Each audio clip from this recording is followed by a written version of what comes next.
Israel ఉంది, తాలిబాన్ల దాడి వెనక, పాకిస్తాన్ మీద తాలిబాన్ల దాడి వెనక ఉంది అని. Is there any such possibility అండి? అంటే ఇజ్రాయెల్ అంతా ఖాళీగా ఉందా? ఎందుకంటే వాళ్ళే ఇరాన్ తోటి పంచాయతీలో ఉన్నారు, పక్క లెబనాన్ తోటి పంచాయతీలో ఉన్నారు.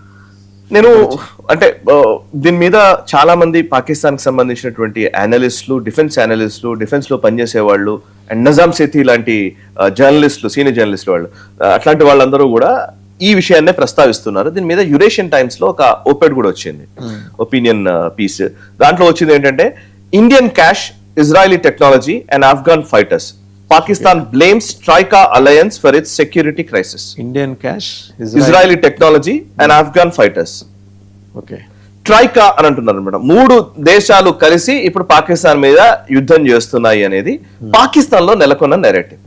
సరే, మనం ఇప్పుడు దీన్ని పాకిస్తాన్ అంటుంది కాబట్టి అది నిజమా అని అంటే నిజం కాదని నేను అంటాను. డైరెక్ట్ గా చెప్పాలంటే అధికారికంగా మనం నో చెప్తాం. బట్ ఎస్, మన భారత ఇంట్రెస్ట్లు అంటే ఎప్పుడు కూడా మనం శత్రువుని నిర్వీర్యం చేయాలి అని అంటే, సుంజు చెప్తాడు యాక్చువల్లీ, శత్రువుని నిర్వీర్యం చేయాలంటే శత్రువుకు ఉన్నటువంటి శత్రువులు ఎవరో గుర్తించాలి, ఆ శత్రువుల ద్వారానే శత్రువుని కొట్టాలి అని చెప్పి.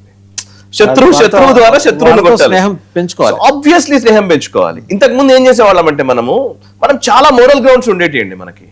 మన ప్రాబ్లం ఏంటంటే, మన డిప్లొమాటిక్, నిజంగా నాకు చూస్తే నాకు ఆశ్చర్యం వేస్తూ ఉంటుంది ప్రతిసారి. మనం ఇజ్రాయెల్ విషయంలో మనం అసలు ఒక్కరోజు కూడా మనము వాళ్ళతో ఫ్రెండ్లీ నేచర్ మనం ఎప్పుడు పెట్టుకోవద్దు అనుకున్నాం. నిజానికి పివి నరసింహారావు గారి హయాంలో అవి సంబంధాలు దృఢపడ్డాయి. పివి నరసింహారావు గారు చాలా దూరదృష్టితో ఆలోచించారు కాబట్టి. ఇప్పుడు ఇజ్రాయెల్ పాకిస్తాన్ కి శత్రువు ఎవరు?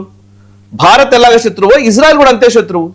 But Israel has technology, Israel can do something for Bharat. నిజంగా మాట్లాడితే ఫ్లైట్ ఐజాక్ జరిగినప్పుడు, కాందహార్ ఫ్లైట్ ఐజాక్ జరిగినప్పుడు పాకిస్తాన్ నిజంగా మాట్లాడితే పూర్తిగా తాలిబాన్లు పాకిస్తాన్ కంట్రోల్లో ఉండేది. మనకు తెలుసు కదా, ఒసామా బిన్ లాడెన్లని సోవియట్ యూనియన్ అగేన్స్ట్ గా టెర్రరిస్టులను తయారు చేసి పంపించారు ఆఫ్ఘనిస్తాన్ లోకి. ఆఫ్ఘనిస్తాన్ తాలిబాన్ ప్రభుత్వం పూర్తిగా ఈ హక్కానీ నెట్వర్క్ అనేవాళ్ళు తాలిబాన్లకు సంబంధించి, అది మొత్తం పాకిస్తాన్ కంట్రోల్లోనే ఉండేది. పాకిస్తాన్ డిసైడ్ చేసేది, ఐఎస్ఐ డిసైడ్ చేసేది తాలిబాన్లను ఎలా కంట్రోల్ చేస్తూ వచ్చేది. కానీ ఒక్కసారిగా అంటే తాలిబాన్ ప్రభుత్వం వచ్చిన తర్వాత, అమెరికన్ ఫోర్సెస్ బయటకు వెళ్ళిపోయిన తర్వాత కూడా, తాలిబాన్ ప్రభుత్వం కొలువు తీరిన తర్వాత, తాలిబాన్ ప్రభుత్వం ఏర్పడిన తర్వాత, పాకిస్తాన్ ఐఎస్ఐ చీఫ్ ఫైజ్ అహ్మద్ డైరెక్ట్ గా తాలిబాన్ ప్రభుత్వం దగ్గరికి వెళ్లారు. ఆఫ్ఘనిస్తాన్ వెళ్ళి కలిసి వాళ్ళతో మాట్లాడి వచ్చిన వ్యక్తి. కట్ చేస్తే ఒక